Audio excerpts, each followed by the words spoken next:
Selamat sore teman-teman dan sahabat KBRI. Selamat berjumpa kembali di podcast KBRI ya. Hari Minggu ini tanggal 26 November tahun 2023. Sebagaimana ditayangkan ya di Facebook KBRI, bahwa untuk kali ini kita akan mengadakan podcast bersama teman-teman kita dari Panwaslu. Untuk itu saya ucapkan Assalamualaikum warahmatullahi wabarakatuh. Ada dua teman kita ini ya. Pertama ini saya perkenalkan, ini adalah Ketua Panwaslu untuk Kuala Lumpur, Pak Rizky Al-Farisi ya. Beliau adalah Ketua Panwaslu. Dan satu ini lagi Pak Haidar Mohalisi. Mohalisi beliau adalah koordinator bidang apa nih Pak? Bidang partisipasi masyarakat, kehumasan banyak ya, dirangkap-rangkap ya. Ada 3 salah. Ada 3, banyak kali. Sesuai Perbawaslu. Jadi sahabat KBRI, di sini saya sampaikan bahwa memang Panwaslu ini adalah merupakan perpanjangan tangan dari Bawaslu. Nah, kita kan seperti disampaikan minggu lalu kan kesempatannya adalah dari PPLN ya. PPLN itu adalah penyelenggara pemilu luar negeri Nah, khususnya untuk di kawasan Kuala Lumpur dan sekitarnya. Nah, Kuala Lumpur sekitarnya yang mana? Ini juga sama wilayah kerjanya antara PPLN maupun Panwaslu, karena ini sama satu-satu nih ya. Jadi kawasannya adalah Kuala Lumpur, Selangor, Perak, Terengganu, dan Kelantan ya. Jadi ada 5 wilayah. Yang lainnya tentunya dibagi dengan PPLN maupun Panwaslu, baik di Penang, di Johor, di Kuching, di Kinabalu dan Tawau. Nah, ini masing-masing punya PPLN tersendiri. Nah, pada kesempatan kali ini bapak-bapak ini ya, atau abang-abang inilah ya, abang ketua ini, Bang Rizky dan Bang Haidar akan menyampaikan hal-hal yang terkait dan perlu diketahui ya mengenai sosialisasi pengawasan dan penanganan pelanggaran pemilu di luar negeri. Ini mengapa penting ya? Nah, penyelenggaraan pemilu ya dari waktu ke waktu ya itu selalu diharapkan berlangsung dengan jujur dan adil serta penyelenggaraan pemilu yang damai. Nah, setiap pelanggaran pemilu itu ada institusinya tersendiri ya. Jadi kawan-kawan berikut yang ada di samping saya ini adalah kawan-kawan yang nanti akan melakukan pengawasan terhadap pemilu ya. Kalau kemarin kita sudah sampaikan dengan Ketua PPLN ya, Ustadz Umar, bahwa pelaksanaan pemilu kita harapkan ya di Malaysia dapat berlangsung dengan damai. Betul. Nah, sekali ini dengan kedua abang-abang ini beliau tidak hanya damai, tetapi diharapkan juga dapat berlangsung jujur dan adil. Nah, inilah salah satu dari memang komponen dari penyelenggaraan pemilu. Ini ada mekanisme kontrol, ya, monitoring dan kontrol. Jadi tidak hanya penyelenggaraan pemilu yang dilaksanakan oleh PPLN, tetapi juga ada institusi lain yang berada di bawah Panwaslu. Ya, kalau pemilu tentunya berada pelaksanaan pemilu berada di bawah KPU yaitu PPLN. Sementara Panwaslu ini berada di bawah Bawaslu. Nah, untuk itu saya serahkan ini untuk memperkenalkan diri. Tadi sudah saya perkenalkan dan nanti silakan dibagi siapa yang akan melakukan presentasi. Untuk itu waktu saya persilakan untuk Pak Rizky sebagai Ketua dari Panwaslu Kuala Lumpur. Silakan Pak Rizky. Oke, baik. Makasih Pak Yosi selaku Pensosbud KBRI Kuala Lumpur. Sebelumnya perkenalkan saya Rizky Alfarizi selaku Ketua Panwaslu LN Kuala Lumpur dan juga Koordinator Divisi SDM Organisasi Data dan Informasi. Jadi kayak Pak Yosi bilang tadi banyak ya merangkap ya gimana? Karena orangnya juga cuma 3 cuma 3 ya. Sesuai aturan yang udah ditetapkan. Padahal ininya banyak dari luar biasa calon pemilihnya.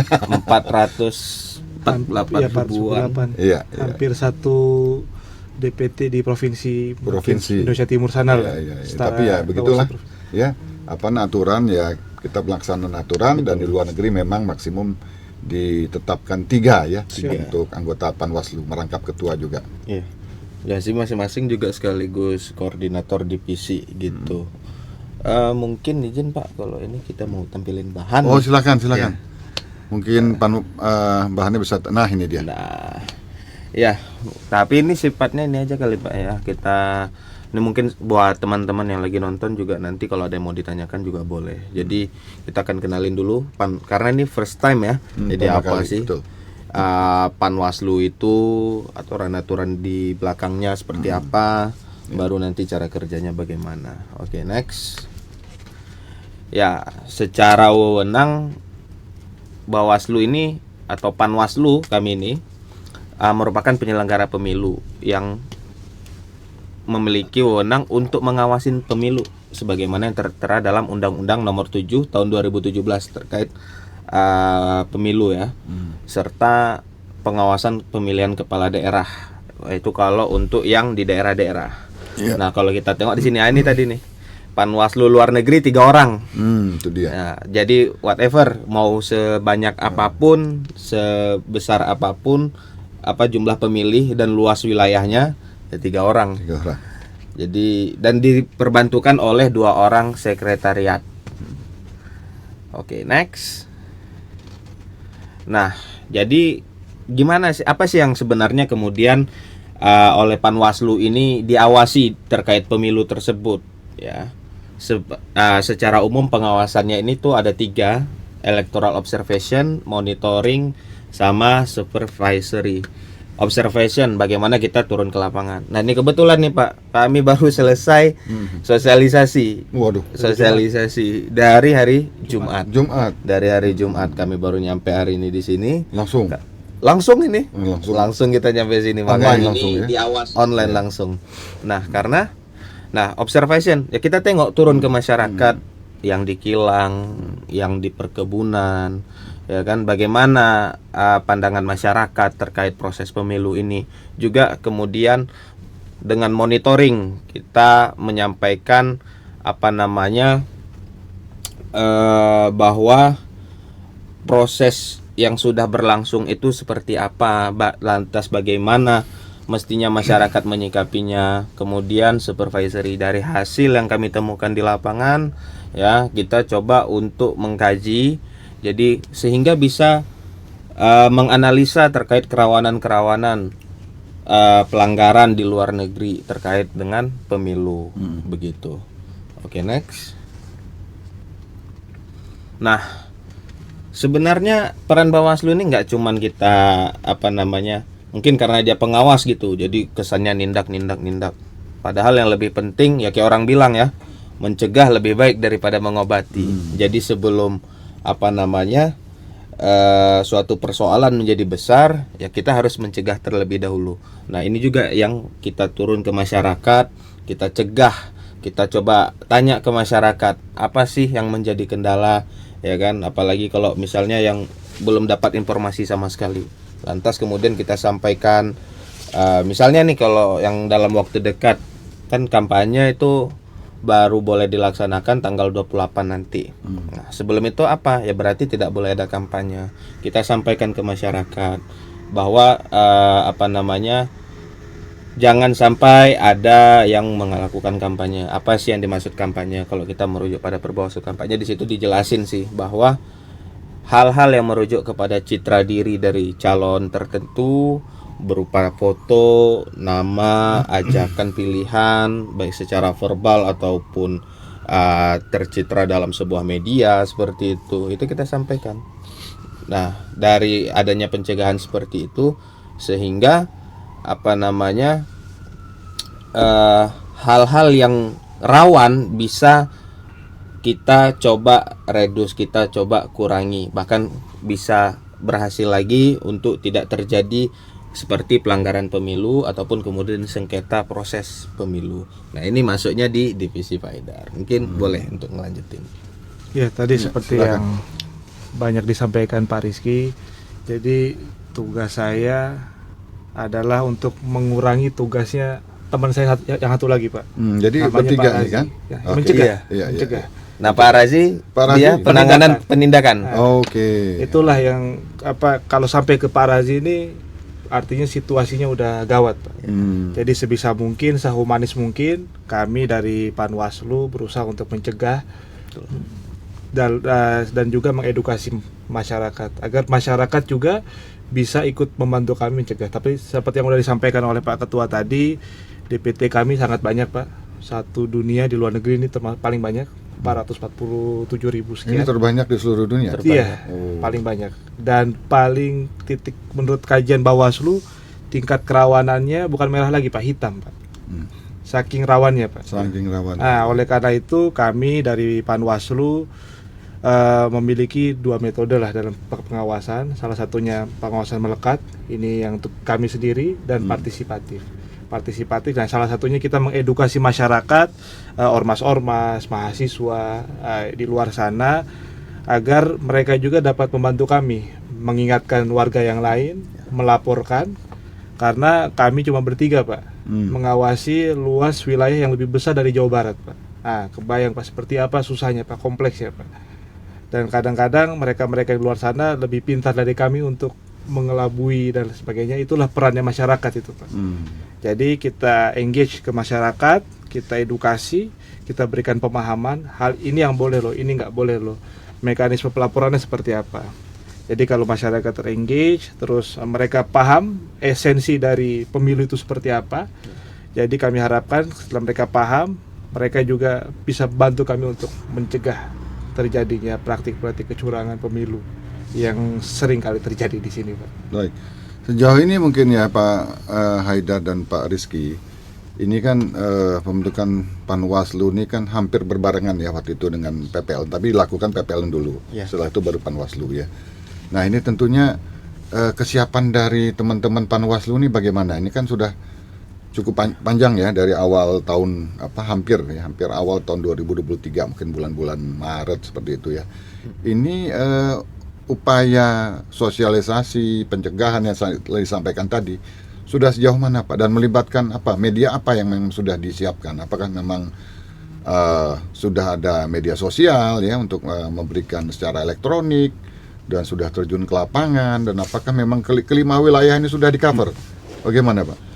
Oke, baik. Mungkin menanggapi itu terkait apa yang sudah dilakukan oleh kawan-kawan Panwaslu. Pertama terkait sosial media kita ada, itu bisa kawan-kawan ketik Panwaslu LN Kuala Lumpur. Itu ada di Instagram, ada di Facebook, juga ada di TikTok. Tapi ini lagi kita coba develop ya karena penyesuaian juga. Kemudian ada di WhatsApp, kita ada call center.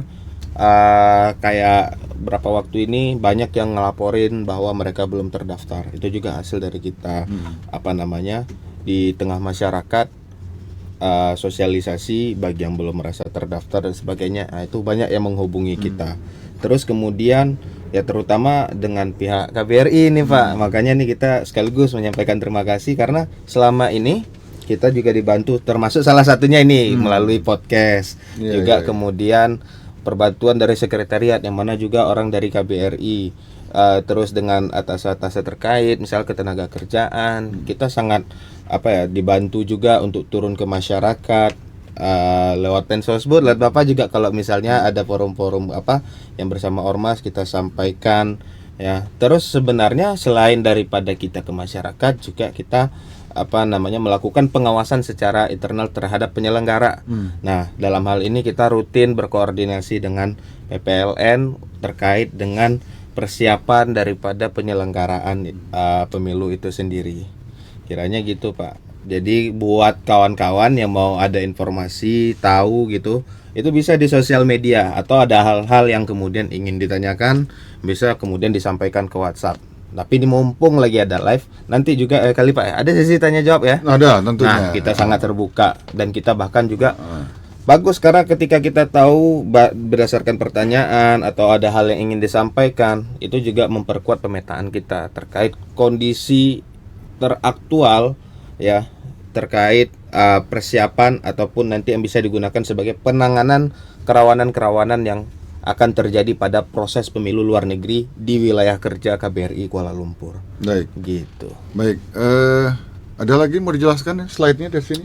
Oke, mungkin next. Ya, ini tadi yang udah dijelasin ya kan, melalui identifikasi kerawanan ya kan, bentuk pencegahannya tuh yang kayak tadi disampaikan Pak Haidar, terus pendidikan kita kasih tahu ke masyarakat, terus partisipasi masyarakat.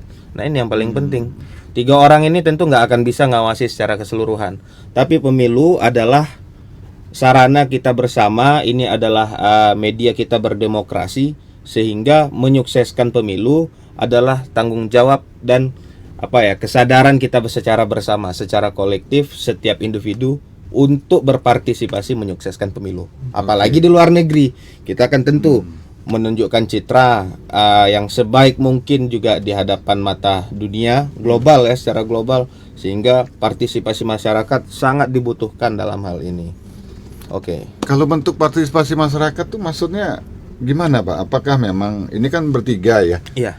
Ya bertiga dengan luas yang cukup besar, pemilih cukup banyak. Ini kan nggak mungkin juga ya diawasi hanya bertiga. Betul. Apakah ada melibatkan nanti? Ini ya terkait dengan partisipasi masyarakat. Ini bidang saya. Oh silakan. Jadi partisipasi masyarakat ini mungkin yang belum belum kelaksana lah Pak.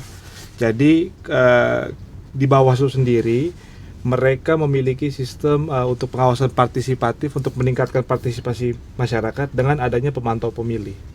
Jadi kita tahu di Malaysia ini banyak sekali ormas-ormas, Pak. Jadi kalau ormas-ormas ini mau berpartisipasi langsung untuk menyukseskan pemilu, mereka bisa mendaftarkan sebagai pemantau pemilih juga untuk membantu kerja kami, Pak. Ini resmi, Pak. Nanti ada semacam sertifikasi dari Bawaslu Pusat bahwa menyatakan ormas ini, organisasi ini adalah pemantau pemilih dan mereka dibenarkan untuk ikut di seluruh rangkaian kepemiluan. Di satu sisi dan di sisi lain juga partisipasi masyarakat, yaitu tadi, Pak, kita harus sering terjun ke bawah karena banyak sekali, Pak, masyarakat kita udah 20 tahun di sini, Pak, ikut pemilu pun nggak pernah sama sekali. Bukan karena nggak mau, Pak, karena ketidaktahuan. Nah, itulah masih dijumpai di lapangan. Betul, Pak. Itulah perannya kami kerjasama dengan semua stakeholders agar 447.000 ini benar-benar tahu pemilu itu kapan, di mana tempatnya, metodenya seperti apa. Ini penting, Pak. Ini tugasnya dari partisipasi masyarakat nanti. Nah, kalau saya melihat ini kan kemarin penjelasan dari Ketua PPLN ya, bahwa itu ada tiga mekanisme untuk pemungutan suara nanti. Siap. Ya, Oh, iya. 11 Februari. Nah, ini ada melalui pos, ya, ada KSK, ada yang melalui TPS 3. Nah, ini partisipasi masyarakat ini di mana? Dan di ketiganya atau memang ini kan ada satu ya, mungkin rencananya begitu, saya kurang tahu ya, pada satu dipasang ada partisipasi masyarakat di sana, atau memang ketiga seluruhan atau salah satu atau salah dua, bagaimana nih rencana ke depan? Oke, baik. Terkait dengan 3 metode, kita sama-sama tahu di luar negeri ada TPSLN, kemudian ada KSK, kotak suara keliling, dan kemudian ada pos. Nah, terkait ini ya, kalau di Kuala Lumpur itu tercatat masing-masing memiliki daftar pemilih tetapnya dengan 3 metode ini. Jadi masing-masingnya ada.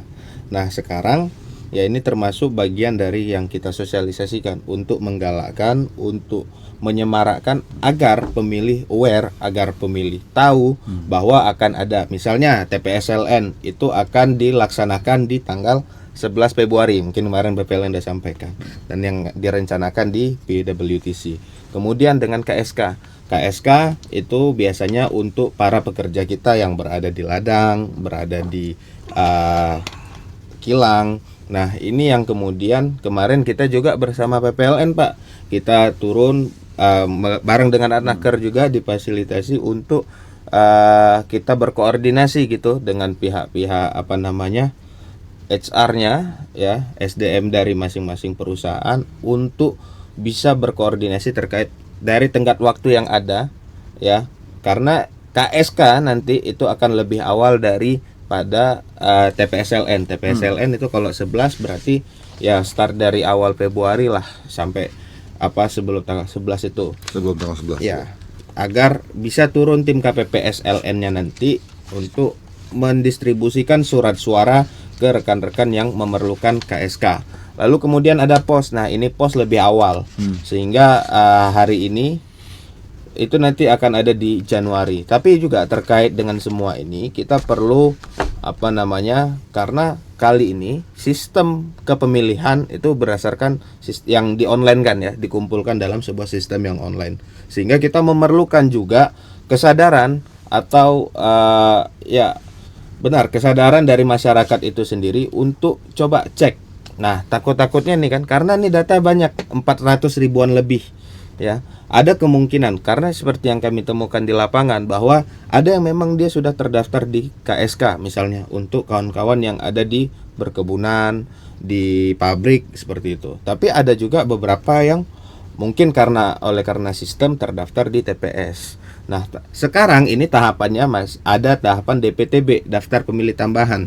Nah, buat kawan-kawan silakan cek DPT online. Di situ tinggal masukkan nomor paspor. Kalau merasa baru ada ganti paspor, masukkan nomor paspor yang lama ya. Kalau misalnya 2019 rupanya masih memilih di Indonesia, masukkan nomor NIK.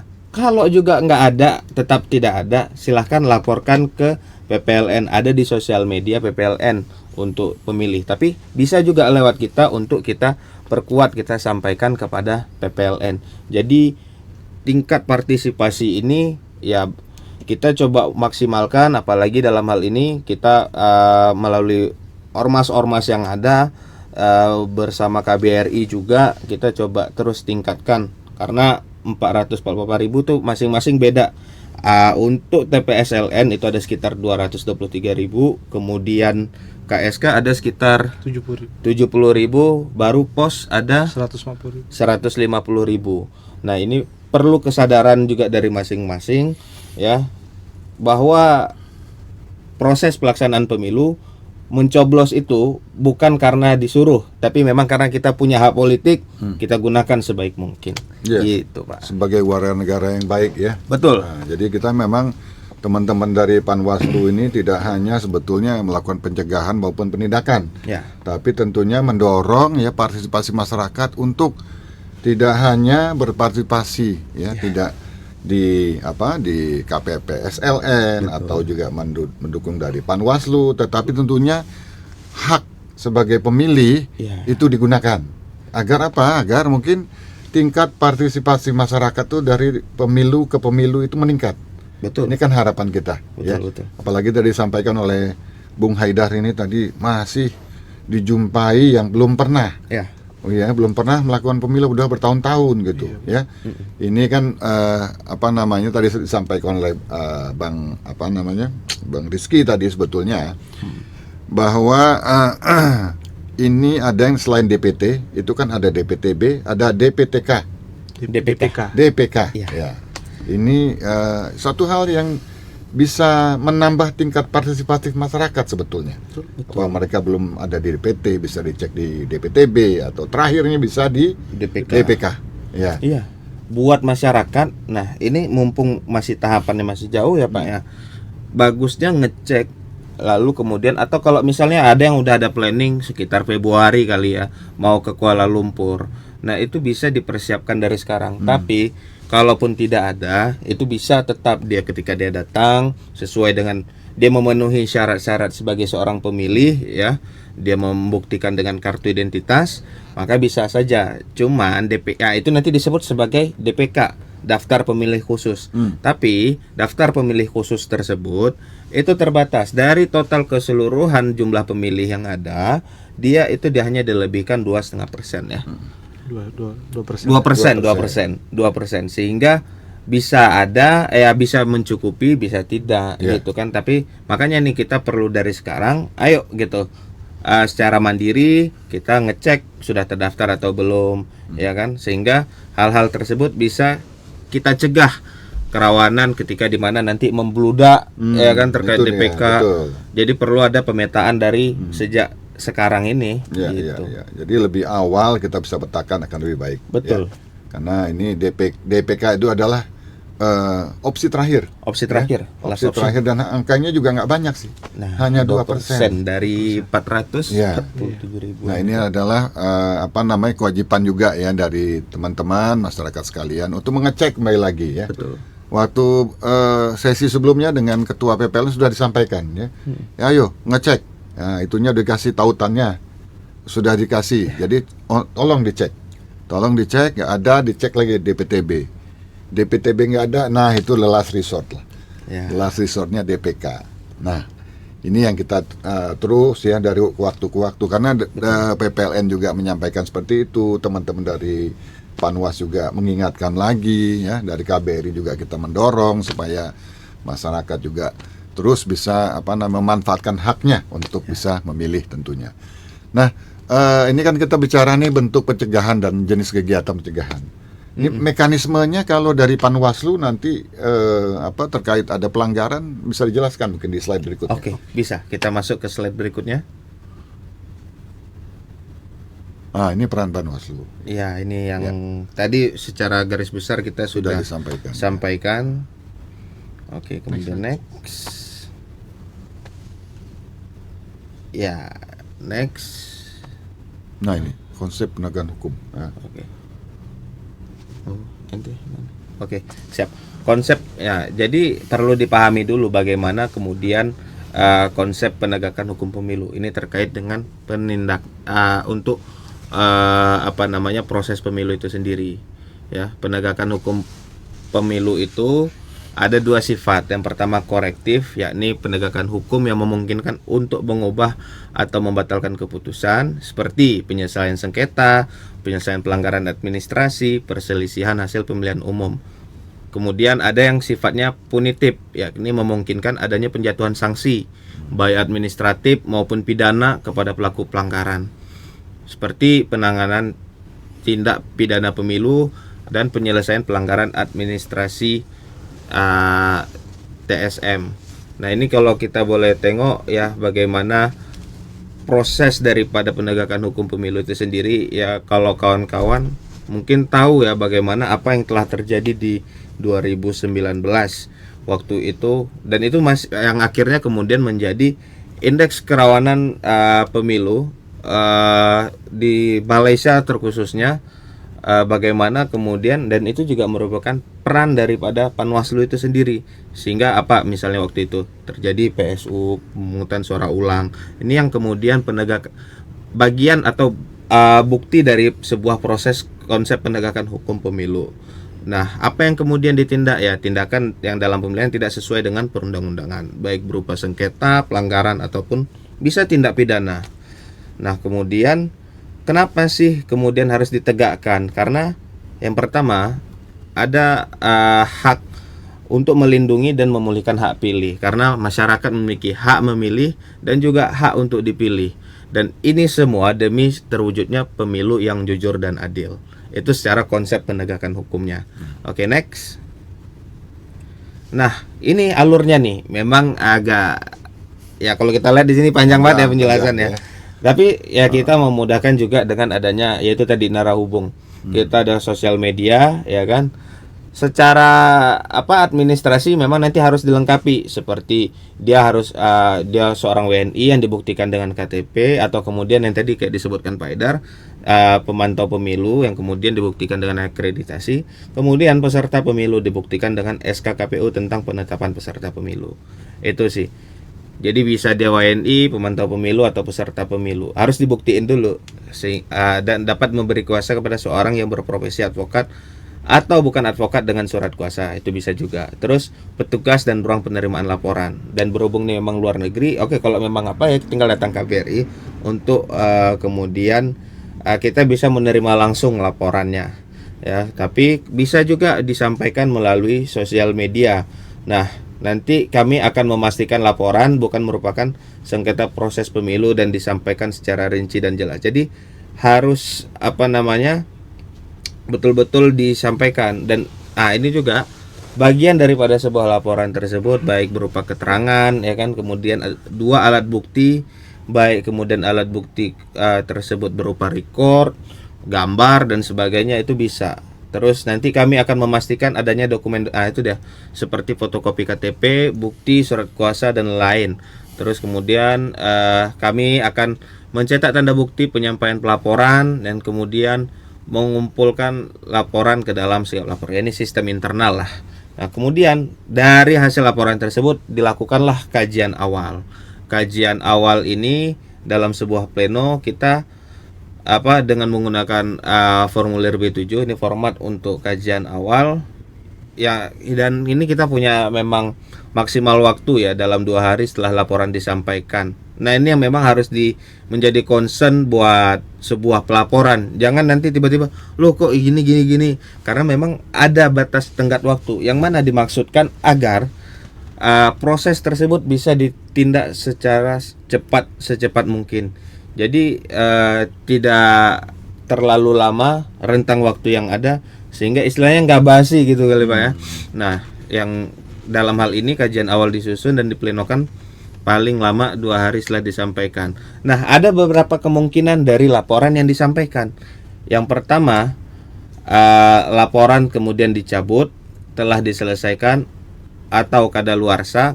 Ya, itu tadi juga temuan itu statusnya dia ada tenggat waktu. Kalau tidak salah itu nanti ada di Perbawaslu-nya terkait dengan dugaan pelanggaran, itu maksimal 3 hari ya. Maksimal 3 hari setelah kejadian, jadi harus segera ngelapor kalau juga tahu gitu. Kalau enggak nanti ya itu. Atau ada yang kemudian yang kedua, bisa jadi laporan tersebut tidak memenuhi syarat formal dan material berdasarkan keterangan, berdasarkan administrasi yang dibutuhkan, ini tidak melengkapi. Yang kemudian memenuhi syarat formal dan material. Tentu ini yang diharapkan dari para pelapor ya, memenuhi syarat dan sebagainya. Nah, lalu kemudian kita bisa lihat di sini bahwa laporan yang dicabut telah diselesaikan atau kadaluarsa ya tidak akan diregistrasi dan diterbitkan status laporan. Nanti akan dikeluarkan bahwa ini apakah kemudian laporan dicabut atau telah diselesaikan atau kadaluarsa, itu akan diinfokan. Terus kemudian terkait dengan tidak memenuhi syarat formal dan material, pemberitahuan nanti kita juga akan memberikan waktu kepada dan diberitahukan kepada pelapor untuk melengkapi laporan, ya kan? Kemudian kalau dia tidak melengkapi sama akan dikeluarkan nanti form model B18 ya, bahwa ini tidak akan diregistrasi dan diterbitkan status laporannya bahwa tidak memenuhi syarat.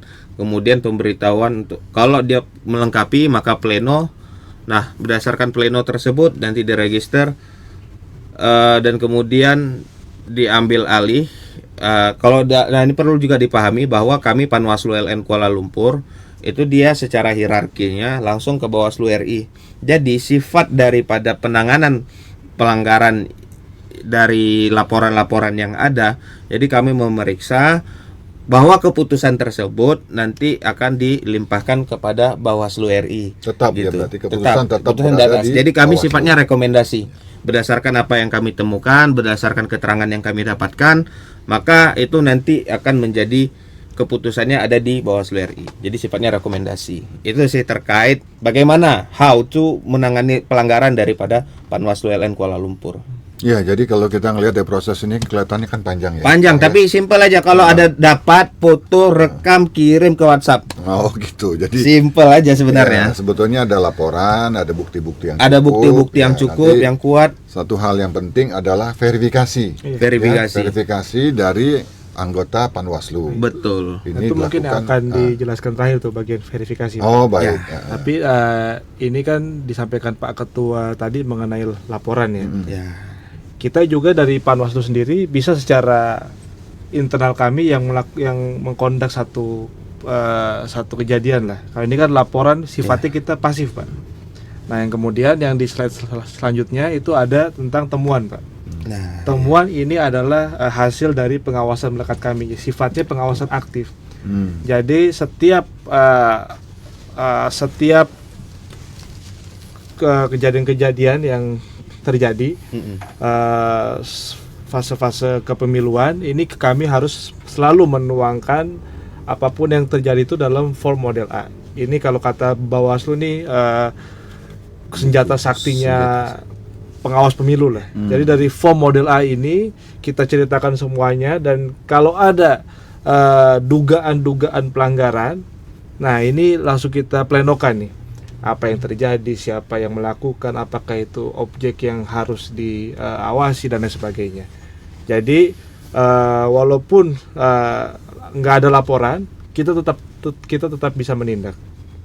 Tapi ya itu tadi, kadang-kadang temuan ini kan kita harus hadir langsung ya. Itu juga peran masyarakat. Contoh misalkan menginfokan ke Panwaslu, Pak ini ada kampanye di sini, kita dapat hadir. Jadi ini juga penting untuk masyarakat semua. Jangan sampai kalau kita hadir di salah satu kampanye seseorang gitu, dianggap kita berpihak gitu. Enggak, itu bagian dari pengawasan kami. Karena kami harus dilengkapi surat tugas. Apakah kampanye nanti contoh itu comply dengan peraturan yang ada gitu. Apakah ada bagi-bagi sembako, bagi-bagi uang, itu yang harus kita jaga gitu. Apakah ada hate speech, hoax yang disebarkan, nah itu yang harus kita cek juga. Nah setelah itu sama prosesnya akan melakukan pleno. Terus apabila terjadi temuan, ini dugaan pelanggarannya kita kategorikan dulu, Pak. Jadi ada 4 macam pelanggaran yang seperti disampaikan Pak Ketua tadi. Ada administratif ini apabila misalkan PPLN atau yang lainnya tidak melakukan tahapan sebagaimana mestinya yang diatur oleh PKPU, Pak. Contoh lupa tanda tangan dan sebagainya lah. Ini harus ditindaklanjuti. Yang kedua ada terkait masalah etik. Etik ini kalau misalkan saya kelihatan atau main mata lah dengan orang lain, atau kelihatan minum kopi di luar. Nah, itu yang harus diawasi juga. Jadi masyarakat di luar juga harus mengawasi kami. Nah, itu bentuk partisipasi masyarakat lah. Itu etik. Dan juga mungkin kita melakukan hal-hal yang tidak pantas lah, itu masuk etik itu. Yang ketiga ada pidana pemilu. Pidana pemilu ini hal-hal yang melanggar undang-undang pemilu. Contohnya seperti mencoblos surat suara yang bukan hak dia gitu, dengan sengaja. Nah, ini tidak boleh juga masuk pidana pemilu. Yang terakhir adalah pidana lainnya. Kalau terjadi misalkan ancaman fisik atau kekerasan, ini kan masuk KUHP ya. Pidana umum dan lain sebagainya, atau korupsi yang dilakukan oleh penyelenggara pemilu. Ini kita bisa tindak, kita bisa lakukan penyelidikan awal, setelah itu kita limpahkan ke penyidik yang berwenang lah, seperti Polri atau Kejaksaan. Nah, itu dari temuan. Nah, yang terakhir nanti itu ada klarifikasi di next slide ya. Ya, ini perbaikan laporan. Nih, ini contohnya, ini terlalu teknis lah. Nah, ini klarifikasi. Jadi seperti yang disampaikan Pak Yosi tadi, kita istilahnya harus tabayun dengan informasi yang diberikan, karena ini kasus juga dari Bawaslu Pusat menyampaikan ke kami gitu kan. Jadi peserta pemilu ini kadang ingin menyibukkan Panwaslu gitu. Akhirnya menyibukkan kami dengan laporan terus, sehingga kita tidak turun ke bawah gitu. Nah, ini juga kita di proses klarifikasi ini kita bisa cek bahwa ini laporannya betul atau enggak, sesuai enggak dengan materialnya gitu. Nah, ini penting ya, kita panggil semua saksi-saksi, bahkan kita bisa memanggil saksi ahli untuk menilai apakah kejadian ini betul-betul melanggar atau enggak. Nah, itu mungkin Pak Ketua. Ya. Pak Yosi. Jadi pada tahapan ini memang kita lihat, saya lihat tadi, kita lihat bersama bahwa prosesnya kelihatannya panjang. Tetapi sebetulnya ini ada suatu hal yang diperlukan ya, kembali lagi untuk mengawasi dan melakukan monitoring. Betul. Nih, pengawasan dengan monitoring ini sama nggak, Pak?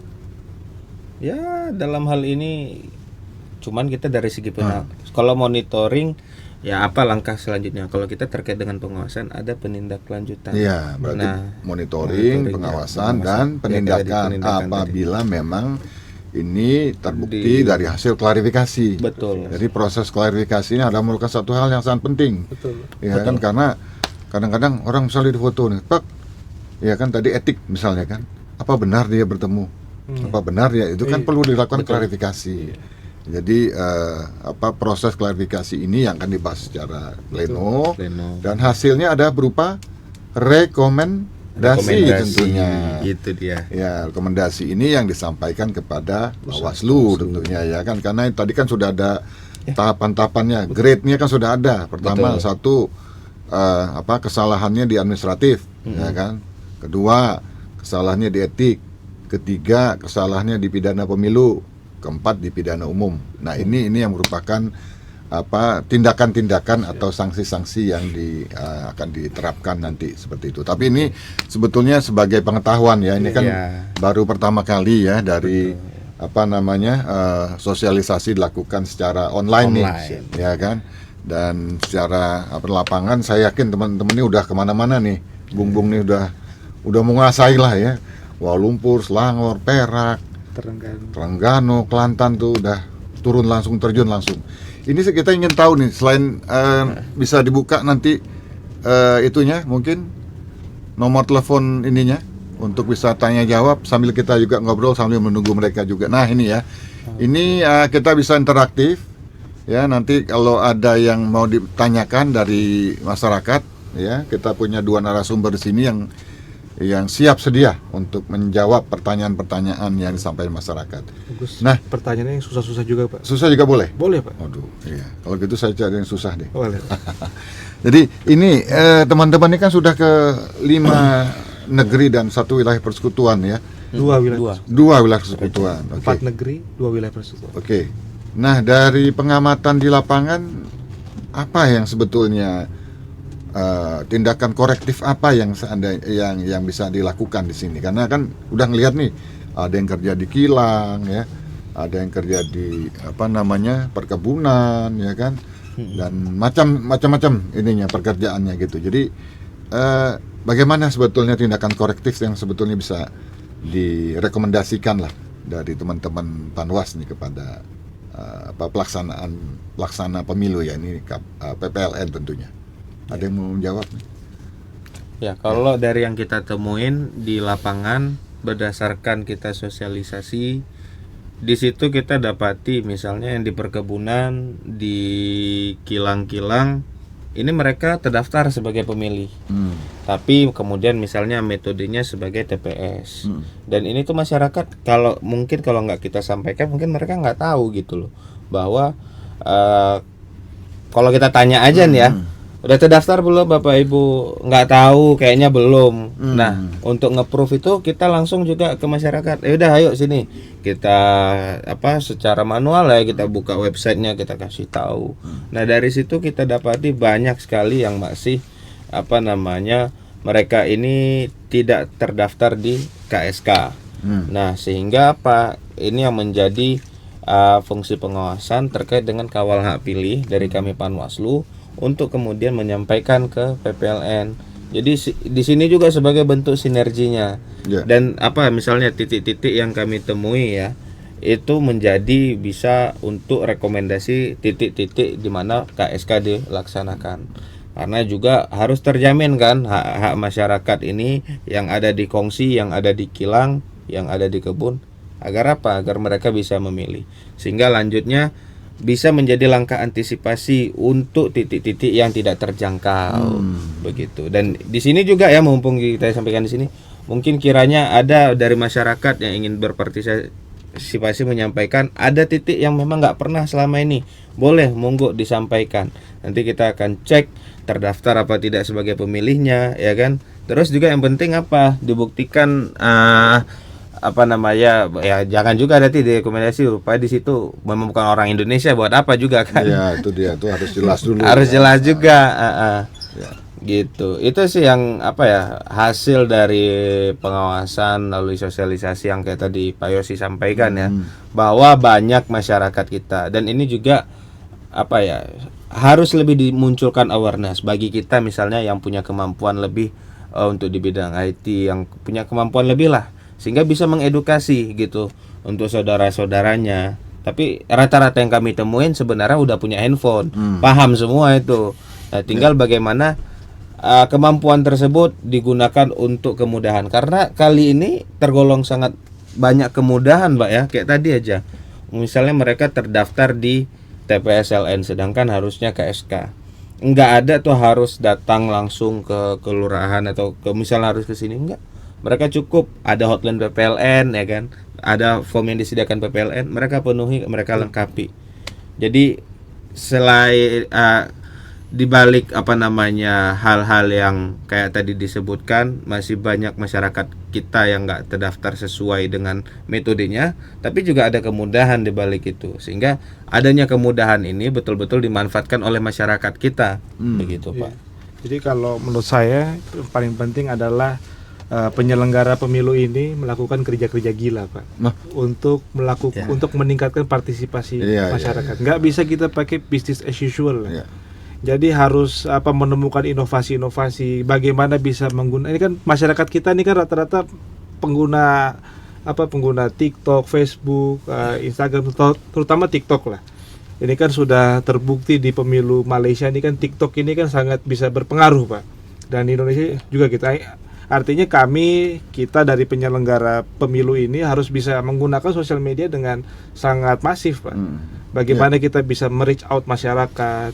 Dan itu tadi Pak, harus ada gebrakan-gebrakan lah dari penyelenggara pemilu. Tadi kalau Pak Yosi bilang ada satu korektif ya, itu harus ada jelas seperti apa langkah-langkahnya untuk penggunaan sosial media ini. Karena kalaupun kita harus terjun fisik ke lapangan terus, paling banyak berapa sih Pak? Paling 100, 200. Itu pun 300 itu udah total dari 3-4 hari, Pak, 500. Nggak bisa kita. Sementara dengan media sosial seperti ini cukup efektif kan, efektif, Ya, apalagi banyak yang main TikTok juga. Betul ya. Pak. Ini Itu mungkin bisa disebarluaskan. untuk usul ke pusat lah.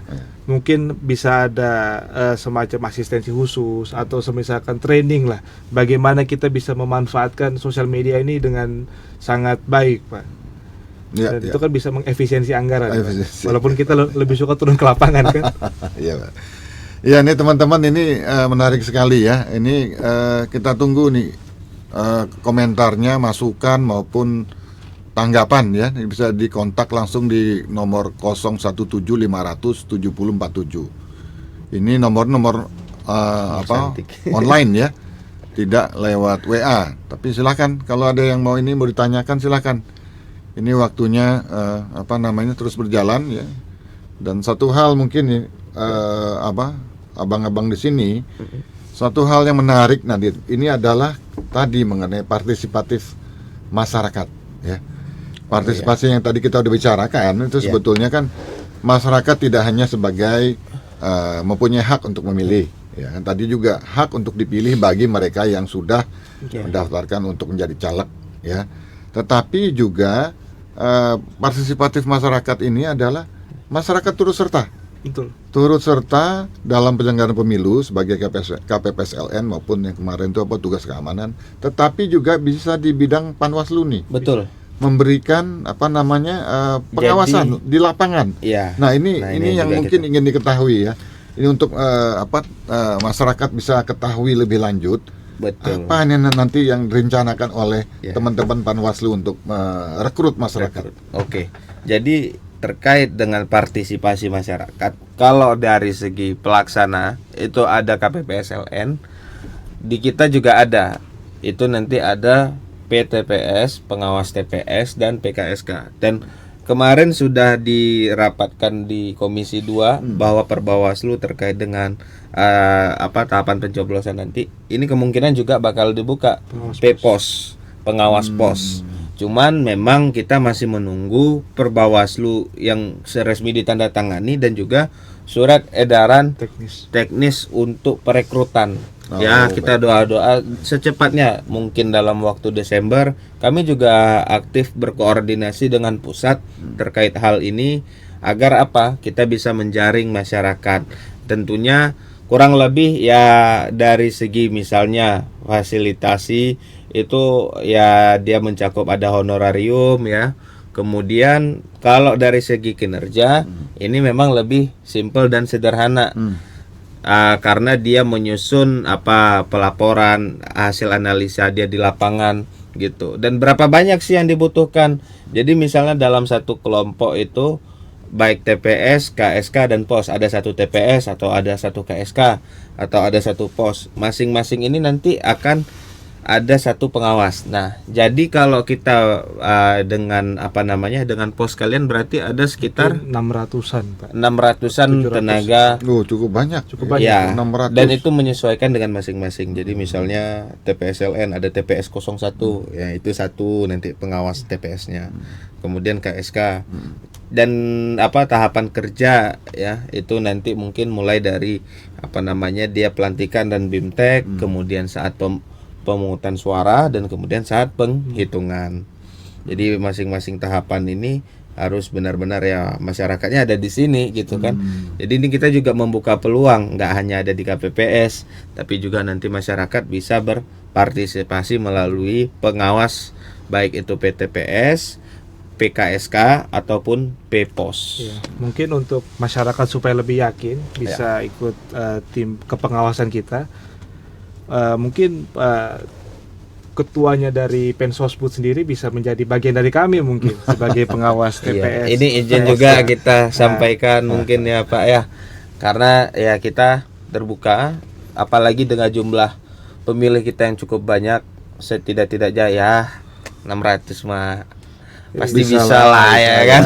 Optimis ya. Harus optimis lah. Jadi ya memang tidak mudah memang ya merekrut jumlah 600 tapi ini kan kalau kita ngelihat ini sekali lagi ya, saya menghimbau lagi bagi teman-teman yang akan mau menanyakan silahkan ya di nomor ini 017-500-7047 atau mungkin di Facebooknya ada ini.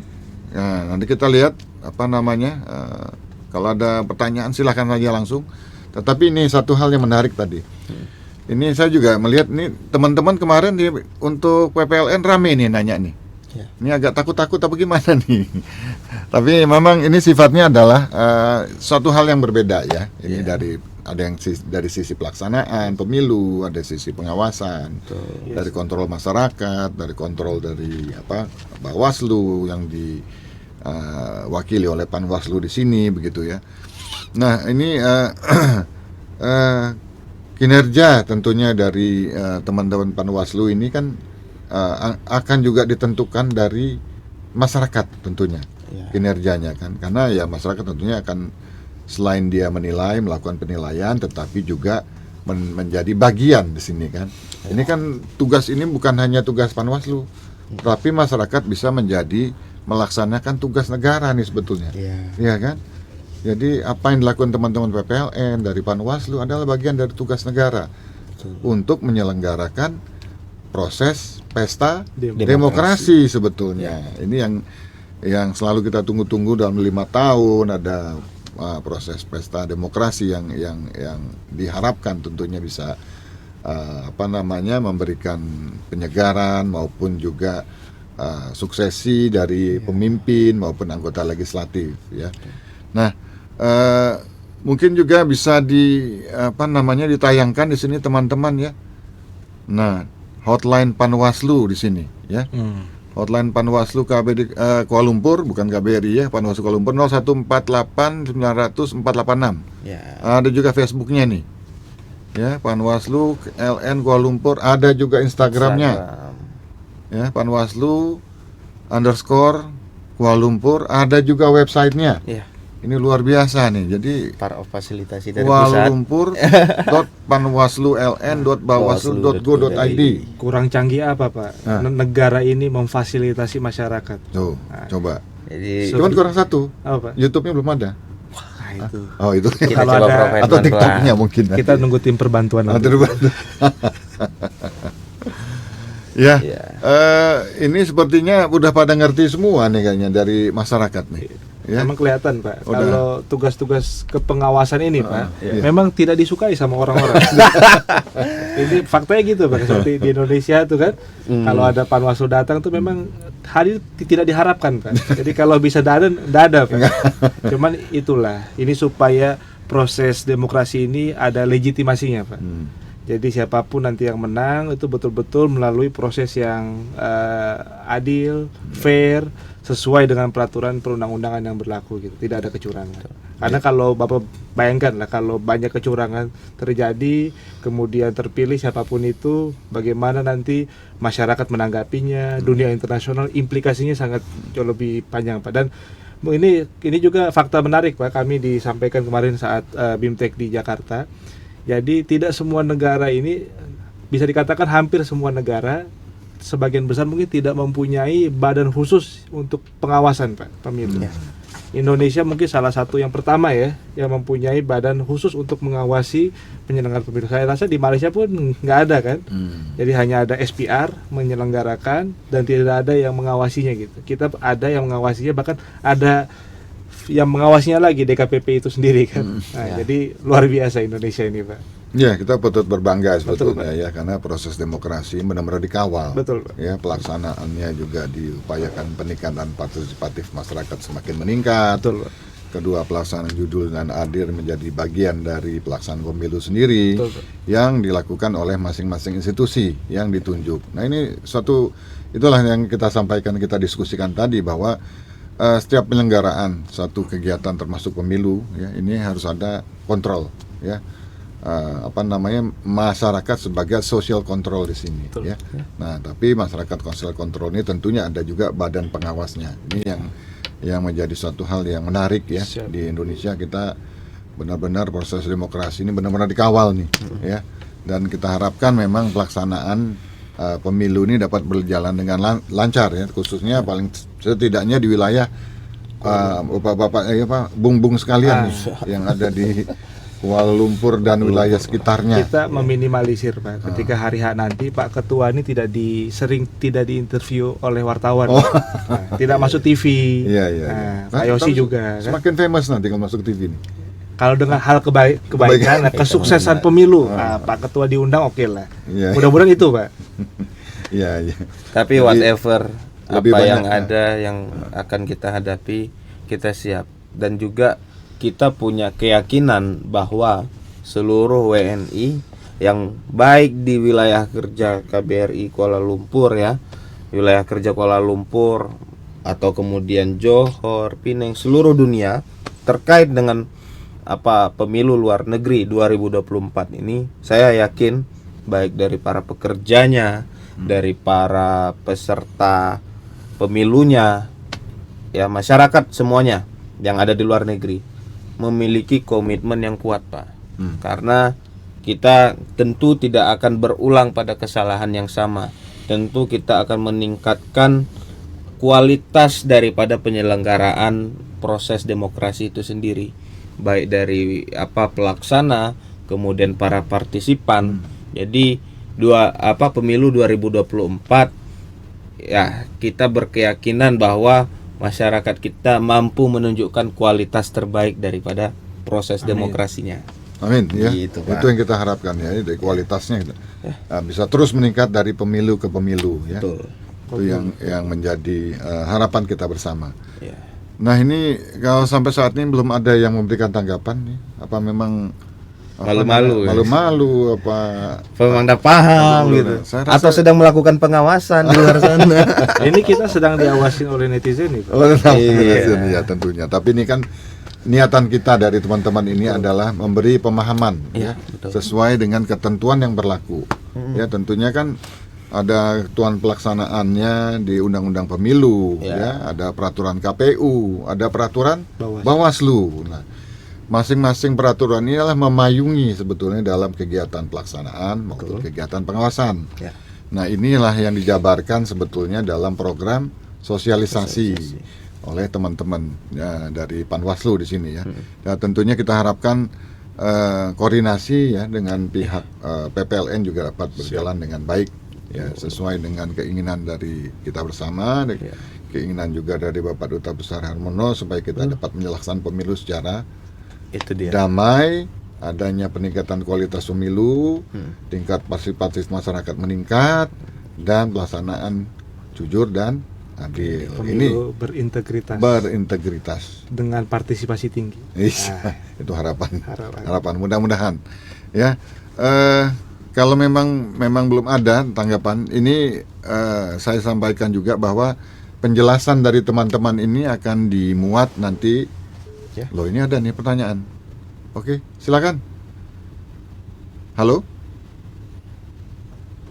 Hilang. Oke. Ya. Kalau ini kita masih buka, tetapi kita lihat nih dalam 1-2 menit. Kalau belum ada, ya nggak apa-apa juga sih. Ya, kita anggap bahwa ini adalah sudah dimengerti nih oleh masyarakat. Kalaupun nanti masih ada pertanyaan ya atau keinginan untuk mendapat informasi, nah ini di hotline ini bisa ditanyakan. Ini hotline dijawab terus ya 24 jam. 24 jam. 24 jam. Waduh, berarti bergiliran nih. Enggak, Iya. kita mengakses WhatsApp ini dari tiga-tiganya. Masing-masing Oh, device. tiga-tiganya.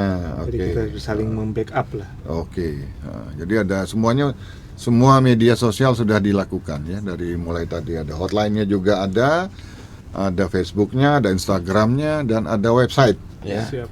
Website selalu diupdate. Dalam proses untuk Dalam pembedaan. proses. Ya. Baik, ini kalau memang belum ada ya, atau kita anggap bahwa ini memang proses masih berjalan.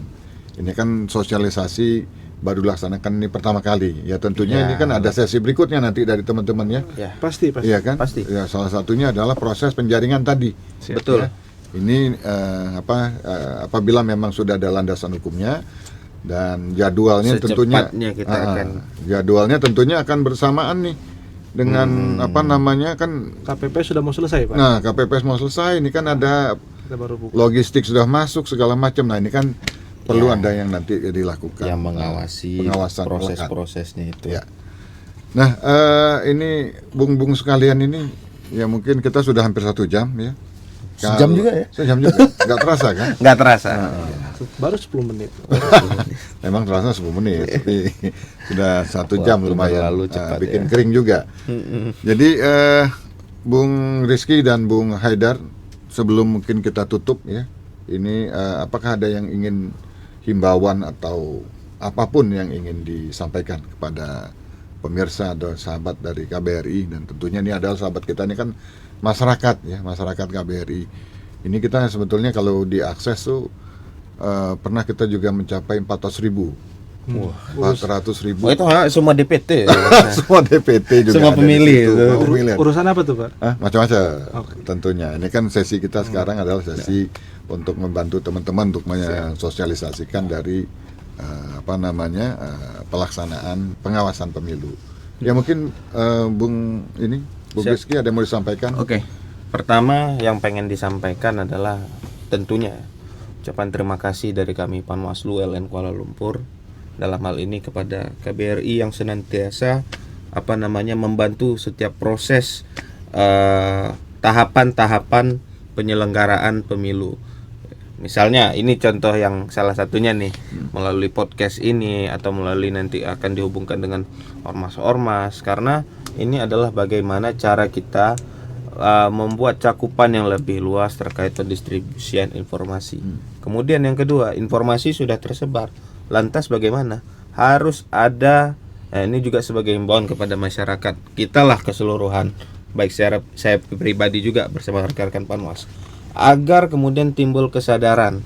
Misalnya kayak tadi terkait kepemilihan harus ngecek. Terus kemudian misalnya ada di tengah masyarakat, hal yang paling simpel deh, kita gabung di grup-grup WhatsApp, ya kan? Itu kalau misalnya ada yang sebar berita hoax dan sebagainya, itu bisa dicegah, bisa disampaikan untuk tidak menyebarluaskan lebih lanjut. Atau kemudian ada dari baik peserta ataupun siapapun lah yang bisa berpotensi merusak kondusivitas ataupun melanggar daripada peraturan terkait proses pelaksanaan pemilu, bisa dilaporkan, disampaikan kepada kami untuk ditindaklanjuti. Karena memang hadirnya Panwaslu LN Kuala Lumpur, kita hadir di luar negeri ini kan bukan cuma untuk sekedar hadir secara kelembagaan, tapi juga hadir secara fungsi. Agar apa? Menjaga kualitas demokrasi, proses pesta demokrasi yang akan kita laksanakan nanti. Mungkin dari Pak Haidar? Iya, kalau saya udah diborong semua sama Pak Ketua. Jadi saya mengingatkan terakhir ada slogan dari kami, Pak. Ya. Nah, yang mana juga sebagai tema kegiatan hari ini. Oke, jadi sudah ada slogan nih, Ada teman-teman. slogan, Pak. Ya, Jadi bersama rakyat, awasi pemilu, dan bersama bersama Bawaslu tegakkan keadilan. keadilan pemilu. Oke, ini Oleh kan- slogannya Panwaslu atau Bawaslu? Kan kami part of Bawaslu, Pak. Kirain punya slogan sendiri nih, Dede. Jadi yang- Harus integral. Integral. Yang penting kita wujudkan pemilu 2024 ini, khususnya di KL nih, Pak, Ya. pemilu yang berintegritas dan terpercaya, Pak. Betul. Ya. Aktual, terpercaya. Aktual, terpercaya. Terpercaya. Kobul. Ya. Ya, baik. Ya, mungkin kita sudah 1 jam ya.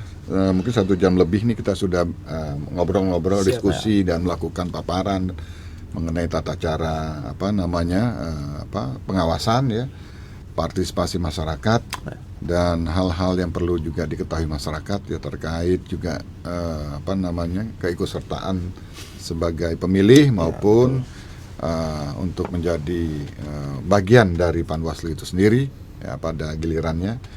Nah, ini sekali lagi saya sampaikan ya terima kasih ya atas kehadiran Pak Rizky dan Pak Mohalisi nih. Kami justru berterima kasih banyak, Pak, sudah diberikan kesempatan ini kan. Wah, tentu ini kan media kita bersama lah ya untuk menyuarakan kepada masyarakat supaya mereka juga memahami, mengerti dan apa yang dilakukan.